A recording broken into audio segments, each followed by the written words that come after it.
Hello, hello. Welcome to Courage Becomes Her, where we connect and share real life stories. I'll talk with women whom I love and am inspired by, women who are experiencing life just like you and me. I'm excited for us to gather together and cultivate confidence, courage, and joy in life and work. If I don't have health, I don't have anything else in life, because I need energy to serve my family. I need energy to add value to my community. I need energy and health to be able to provide and do a good job at work. So to me, health is kind of like that foundation to be a better wife even. If I don't feel good about myself, then I'm not being my best self to the people around me. So to me, it kind of all just goes back to that. That was Heidi Hayes. Heidi is a Florida gal and a wife and an avid adventure and outdoors woman. My goodness, her adventures are off the charts. She and her husband have owned gyms in Central Florida for about 13 years.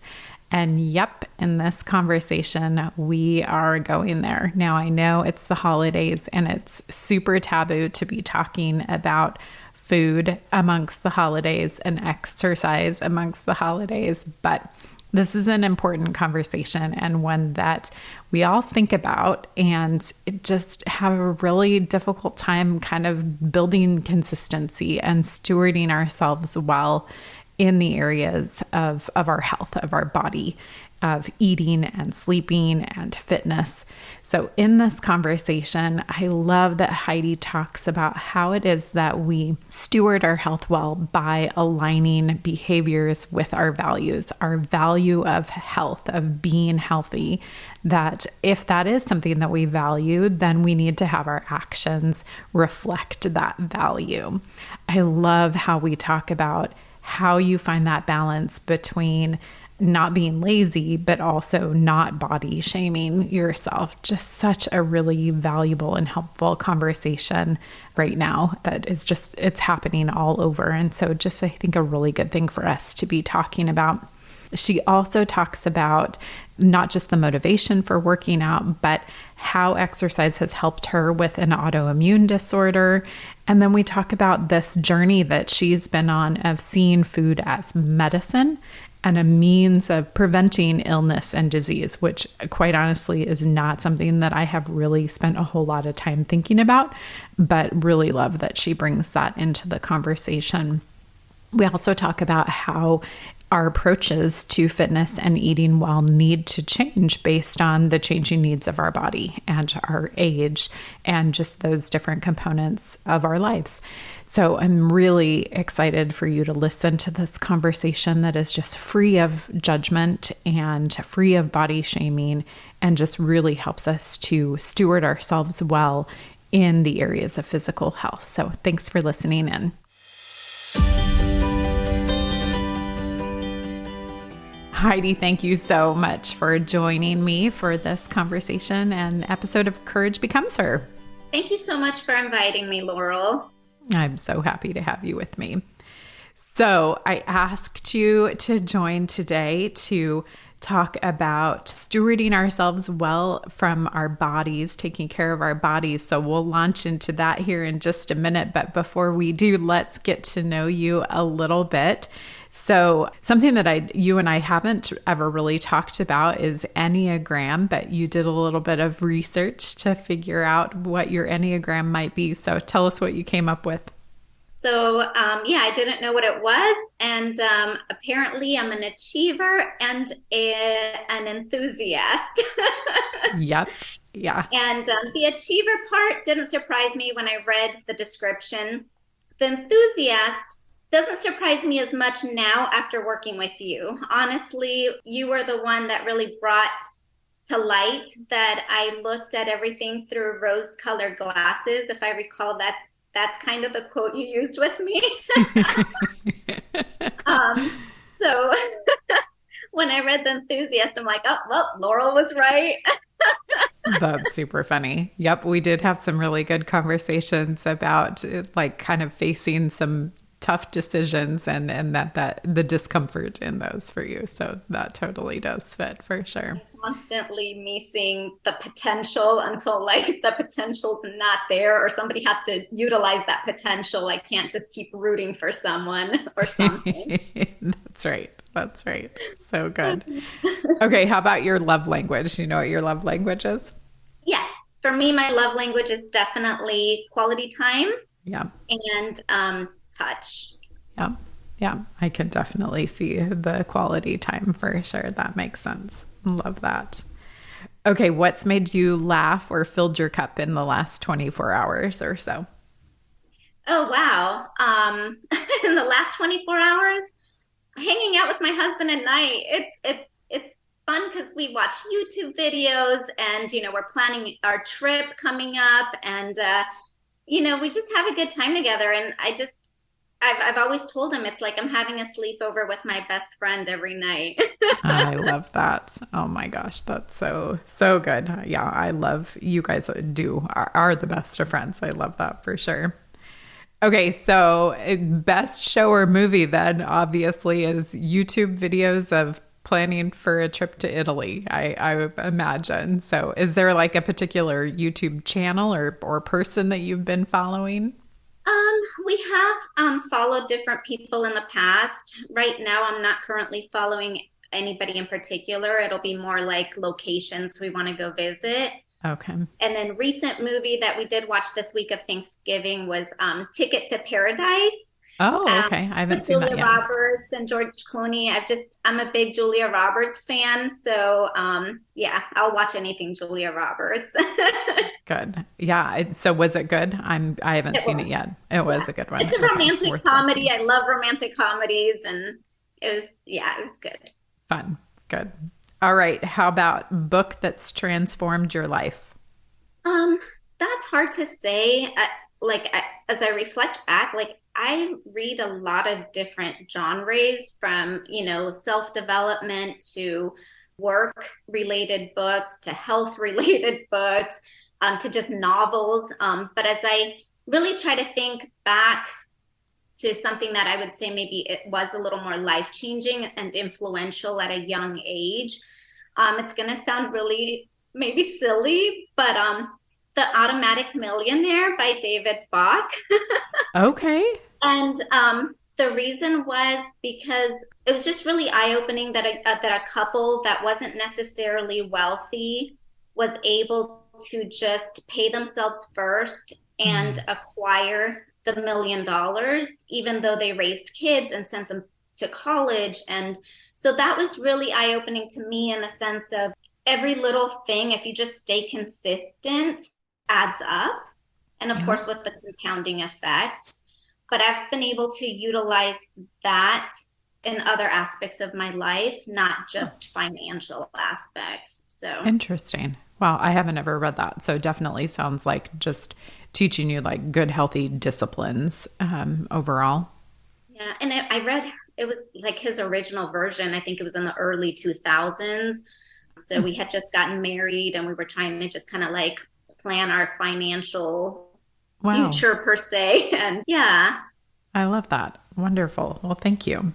Okay. What's obviously you talked about Italy, but aside from Italy, what's your current obsession right now in any genre, book, podcast, show, app, product, food? Yeah, I have a couple obsessions right now, food wise. One is my collagen and my coffee in the morning. Okay. I can't go without. My favorite, I've tried different ones, but my favorite is the Primal Kitchen, the vanilla flavor. And Okay. I also will like try different things in my coffee, like adding like some spices like cinnamon, or like this season I've even just put like pumpkin spice on the top just to kind of make it Mm. fun. But I definitely am loving the coffee the way I'm doing it at home with my vanilla collagen. And I feel no need to go to a coffee shop. That's how much I like it. All And right. the other one is I'm a big fan of the Your Super brand. Oh, I haven't heard of that. Yeah, it's a young couple. I guess the guy, they're married now, but before that, I guess he had been diagnosed with cancer. And so it really got her to, my understanding was to really look into some of these superfoods. And so Okay. they've developed all these organic superfood powders.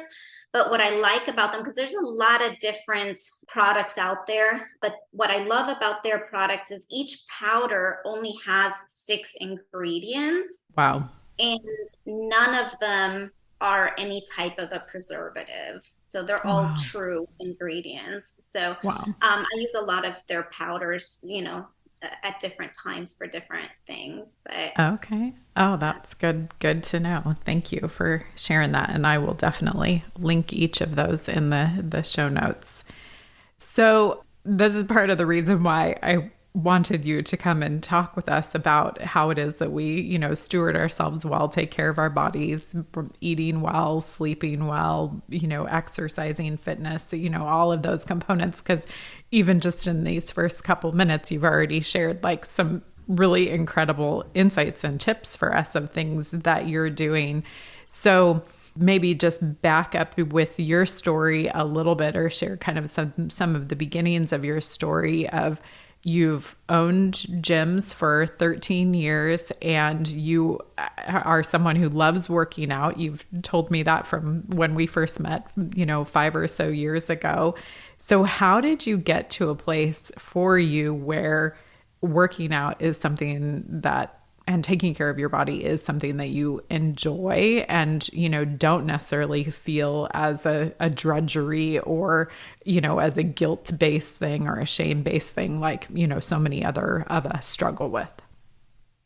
Yeah, for me, I've loved working out since I can remember. I mean, I would be a kid and try to look for, videos, VCR back in the day, videos of like aerobics and just do all sorts of things, and was involved with gymnastics. So I've always loved working out, but for me, working out, it was never about achieving a perfect body. For me, working out was about feeling strong, and feeling strong physically, but also mentally, psychologically. And so I'm a very petite person. So for me, like I pride myself when I feel that I can be strong and I can contribute if we need to carry something heavy, Mm. furniture, the big dog food bags, like, just anything that life throws our way, feeling like I am capable and strong to handle those things, Mm. as well as what I learned at an early age was that the physical benefits were less important than even like the way I noticed how I felt when I Mm. worked out. So for me, it just mentally makes me feel stronger. And I've always said working out is my therapy. Yeah. I can Yeah. feel myself if I don't work out for a few days in a row, because we all get busy and that happens. But eventually I can feel myself just a little more stressed and a little more wound up. So for me, it's a great therapy of release. There's a lot of information on how it helps even with like anxiety and depression, and just mentally feeling like I can handle whatever life throws my way. If I can handle a physical discomfort, then I can handle, and it takes discipline to Hmm. work out, because although I love working out, I'm not going to say that there aren't days I don't want to work out. Sure. Yeah. But knowing that I can work out even on the days I don't feel like it, Mm. and then what that does to me in terms of the mental self confidence and just sense of achievement, I guess. Yeah. Gosh, I love that so much. And I think that that is like a critical piece for so many of us, is to figure out like, okay, what is that motivation that is aside from how we actually look? And, when we're, standing in front of the mirror, and that is so beautiful and so good. I was having a conversation with a girlfriend about this a month or so ago, and she has gotten to the place where hers is about what she models for her 4-year-old daughter. And so I think that that is such a critical piece for each of us, of like figuring out, okay, what is that, one or two things that can be, that motivation for us that is has nothing to do with how we look or, how we might feel about our actual physical bodies. So thank you. That's so good. Yeah. I've never trained for like a bodybuilding competition.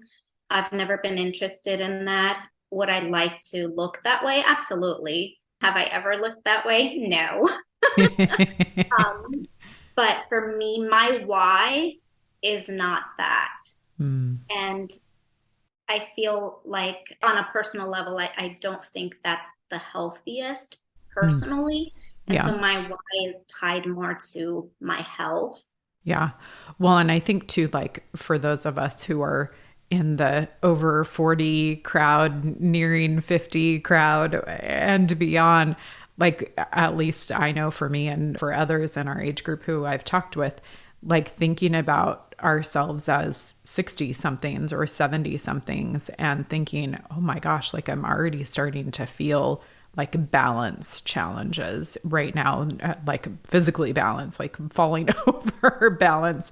And so thinking, oh my gosh, if I'm feeling that now, and I'm not even quite 50 yet, like how am I going to feel when I'm 70? So I think those are important things to be thinking about as well. Yeah, for sure. One of the things that I absolutely love about you, and you alluded to it a second ago, is like you've also found activities that you enjoy, for your working out and your fitness. So kind of maybe talk a little bit about how you did that or how you kind of discovered that for yourself or how others might, discover that for themselves of, doing the things that they enjoy doing rather than, things like they feel like they have to do or should do. Yeah. I think intrinsically, I've always enjoyed working out and I enjoy going to the gym and doing the regular gym workouts as well. However, I've had some influential people. One was a friend of my dad's who passed away with cancer, and came to visit us when I was in high school, while he was fighting cancer. And he was really into running. And I decided to join him outside. And he really like instilled a love for running for me and kind Mm, of helped me with my breath work of running. And then the other, honestly, my husband, I'm always game for a new challenge or to experience something new. But when I met him, he invited me to go rock climbing. He's the one that introduced me to mountain biking yeah. and backpacking. And just another friend who had first introduced me to some water sports, but then with my husband, we've done a lot more of it. So like wake surfing. I Mm. honestly just love like outdoor activities, physical outdoor activities. I'm not the best at any of them, but I do try to pick them up quickly and kind of hold my own. But but I just enjoy it. That's so good. Yeah. And just, I love that you stay in that space of like, I'm still going to do it, even if I'm not amazing at it or, not an expert at it for sure. And I think I love that about you and your husband that you do it together. And I think there is something to that of like having a buddy, so to speak, like not trying to go it alone. So, whether that's a girlfriend or a family member or, a spouse or just somebody who can kind of be our buddy in it with us, I think is so critical because there is that or can become that like, just fun component of being with someone else. But then there also can be, if we want it to be, that accountability component as well. So that's Yeah. so good. He's Yeah. had a lot of patience with me. That's so good. I love it.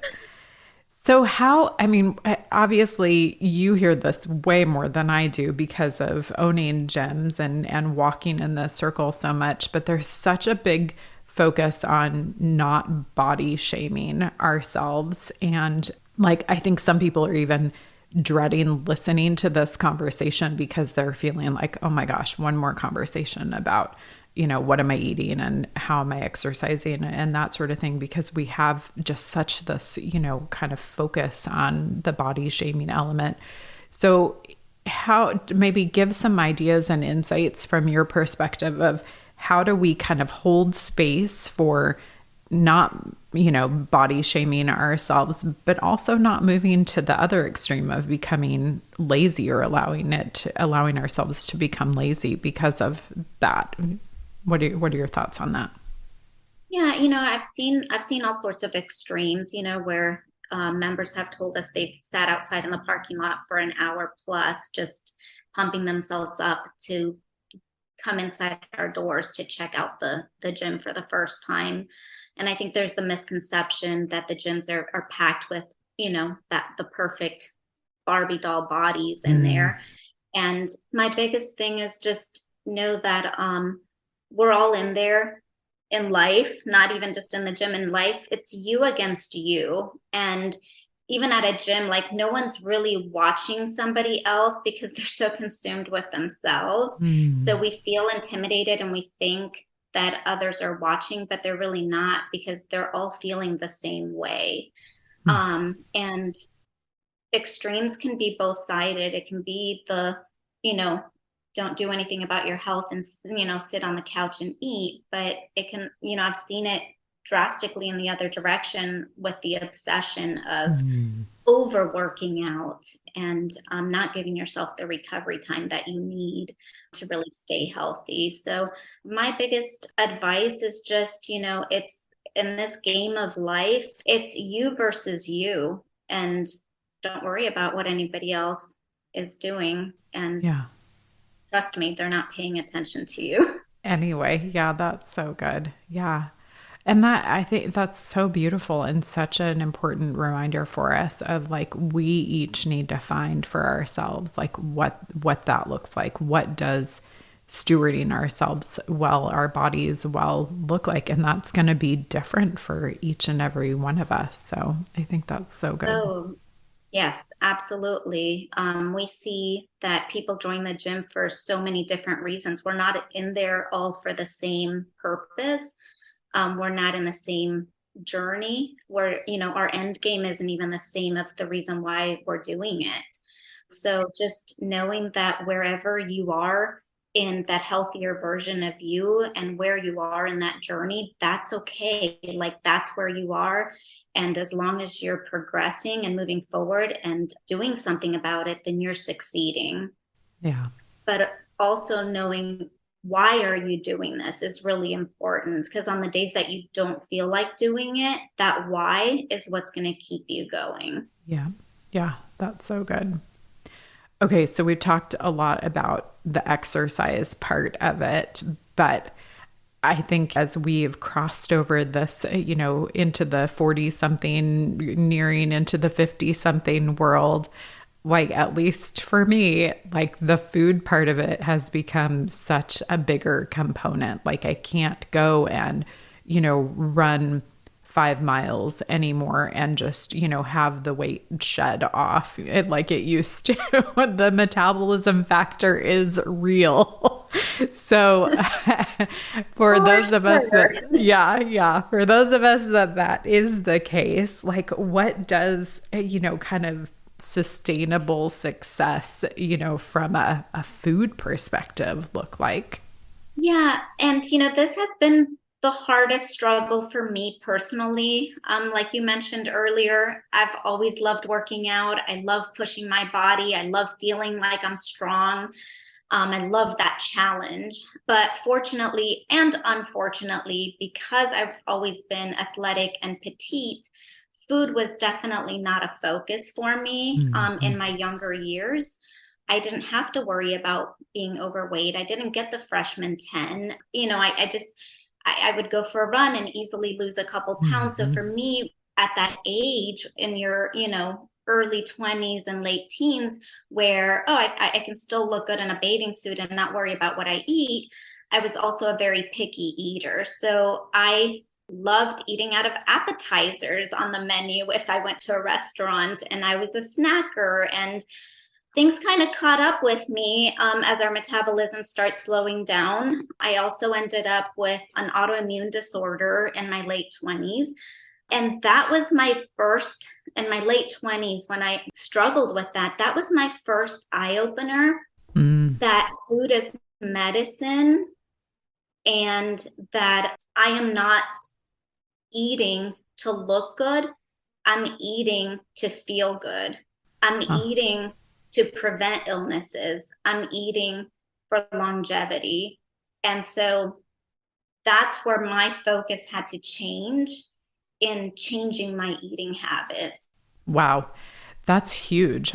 This idea of looking at it as food being preventative, I honestly don't think that phrase or that mindset has ever crossed my mind. That's a really big revelation for sure.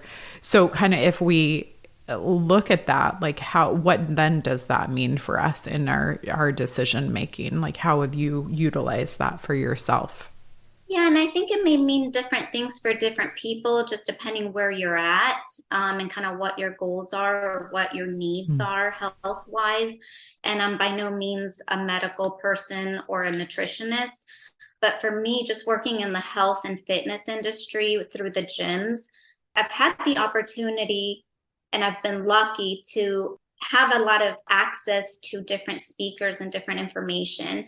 But with that said, I've also been very aware of just how much information there is out there Mm. and how confusing that information can be to people, and for people not to even know where to start or who to follow or what diet to follow or what are macros and that kind of thing. And so for me, on a personal level, I don't follow any kind of diet.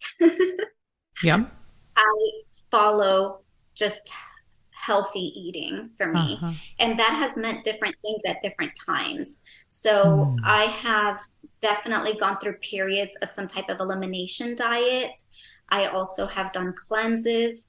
I continue to enjoy doing cleanses every so often. But for the most part, I just try to eat real foods. So Mm. I'm big on ingredients more than anything else. I don't pay attention to the marketing on the boxes because they'll market that your piece of steak is gluten free Hmm. or just different marketing tactics on food. It really drives me nuts, but that's a different topic. The food industry. Yeah. So I just try to, and at the same time, it can't become this overwhelming thing because we do live in this society and in this world, and we're not going to be able to shield ourselves 100% from the toxins that we're exposed to. So that can also drive someone crazy if you are too overly concerned with it. And I've been there where, I'm picking through everything. And so finding a balance, it's constantly finding a balance Mm.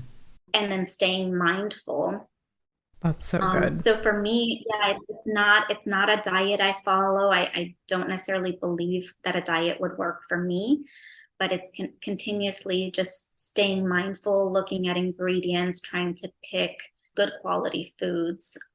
I had read a book by Jillian Michaels back in the day, and it was really interesting to me. The phrase she used is something to the effect, it was a long time ago I read this book, but something to the effect of eating, if it doesn't come from a tree or doesn't have a mother, don't eat it. Okay. And so Okay.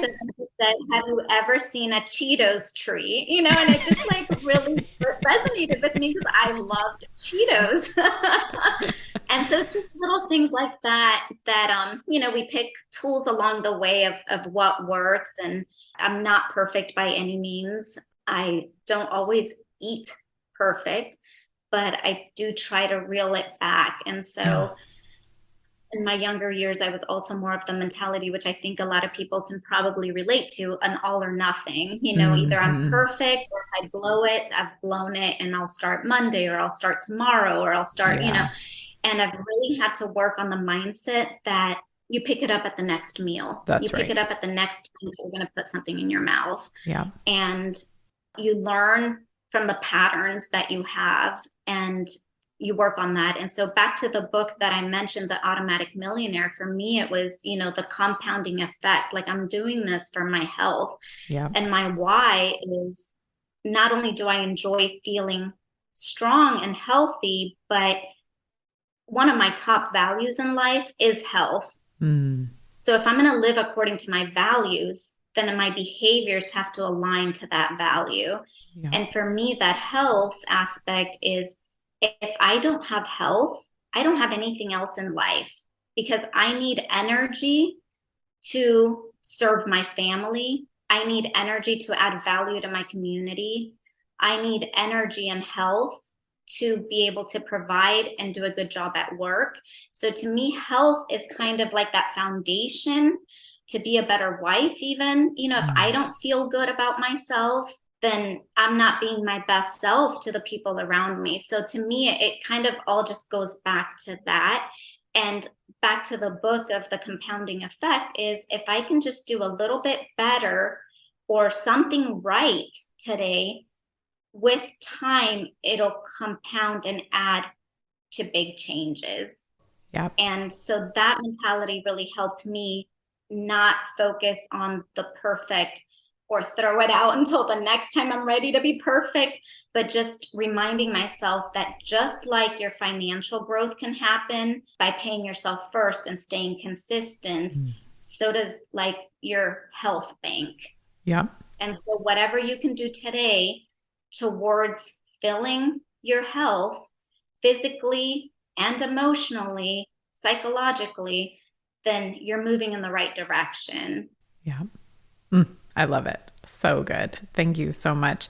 Yeah, I really like what you said of just the same as with exercising, taking different forms at different points in our lives. So does food, and looking at, different points in our lives are going to, necessitate different types of food. So I think that's such a healthy and helpful way to look at that. So thank you. And, yes, I've done the, counting calories, and yes, I've done the, tracking my macros, but at the end of the day, I want ingredients first. I don't want to, and it'll be hard to really meet your macros with bad ingredients, but I reel it into tracking when I see that I've kind of loosened too much. So there's seasons in life where I track more, and there's seasons in life where I don't feel like I have to track so much.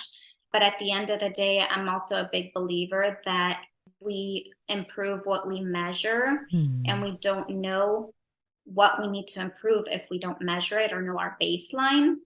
And we don't know how we're responding to, per se, an action or an intervention or an implementation of something if we don't track the progress of it and know and also track like the consistency of it. That's so good. And as we're listening to this during the holidays, such a good reminder of that, of like, okay, maybe this is a season where you track a little bit less and, give yourself a little bit of leeway, a little bit of room, if you will. So yeah, so good. Okay, you talked about collagen. I want to just chat super quick about collagen. I'm not someone who ever uses it. I don't even really know a whole lot about it. So what is it? Why did you start using it? And kind of what are the benefits of it for those of us who are, clueless like I am about it? Very simply for me, it's a protein. And so for me, just to even start off my day with a little more protein, because the hardest thing for me is getting enough protein in my diet. Like we can find carbs and fat in everything, but getting enough good quality protein. And so that immediately like boosts my protein right at the beginning of my day. And then they say collagen just can help with like your skin, your hair, your nails. So I don't know if that's really helped my skin. But we'll try it if it does. That's so good. Okay, so that's perfect. That's exactly what, like, I'm totally clued in now, because I'd always heard the hair, skin, and nails piece, but never the protein piece. So that completely makes sense. And I think, again, like, the majority of the folks who are listening to this, the women who are listening to this, are in the 35 and over category. So thinking about healthy protein and getting that, like, I think there, at least the little bits that I have read about protein, like it is harder and harder for women as we age to like get healthy protein. So I love that and totally latch onto that based on Yeah, that. and one of the scoops is 10 grams of protein. So if I have, usually I'll have 1 or 2 cups of coffee in the morning. So I'm already starting my day with up to 20 grams of protein, and that's not including my breakfast. So it's a great way to just kind of boost your day, starting already with a little bit more protein. Great. So that's what I really Yeah. like about it. And it tastes delicious. Okay. Okay. Good. And so you do use a powder one, because I know that's part of the debate too, of powder or liquid. So I'll put the Primal Kitchen one in case anybody is interested in that in the show notes. So I yeah. mean, I use liquid powder, I mean liquid proteins as well, just ready to go kind of, when I'm, on the go and need that. Sometimes I get protein shaked out. So I just kind of go Sure. through how do I, what do I need and how am I trying to plan, or am I scavenging today a little bit for my food? And so that was one of the other little tidbits you pick along life is the hunter gatherer mentality. And so Mm. today, although we're not, most of us are not growing our food or hunting for our food, but the mentality of the food industry is not necessarily on my side. Yeah. So I need to be a hunter and gatherer of my food, even Mm. if that means it's going to be at the grocery store or at the restaurant or wherever it might be. But I'm looking for the right food for me. Yeah. So I kind of play games with myself like that. Yeah. A little mental games, I guess, to just keep you in the game. Sure. Yeah. Keep that Yeah. mindset where you need it to be. That's great. Super helpful. I love that so much. Okay. Anything that we haven't talked about, like last insights or final tip that you would share with the ladies who are joining us today? Yeah, I think working with you a few years ago, it was really, I loved working with you, Laurel. Like, you don't know probably like just what an inspiration you've been in my life and the growth that I've been able to achieve because of our conversations on a personal and professional level. Thank you. So thank you for that. And one of my big takeaways was making time for myself. Like, Yeah. you helped me put that schedule together and carve out time that was me time. And having that rest time, whether you're using that for rest, play, hobbies, reading, professional improvements, whatever that time may be, but just giving yourself permission for that downtime that your body so needs, and knowing that when I'm better rested, that's part of filling my cup health wise as well, because on an emotional level I'm happier Mhm. when I do that, when I take care of just giving myself the permission Yes. to take care of myself. Yeah. That's so good. And isn't that interesting? Like we do really need to give ourselves that permission. So I love that. Thank you. Thank you. Well, thank you so much for joining me for this conversation. You have just such incredible wisdom and insights in these categories, and I'm so grateful that you would spend time with us today. So thank you. Thank you so much for having me. Absolutely.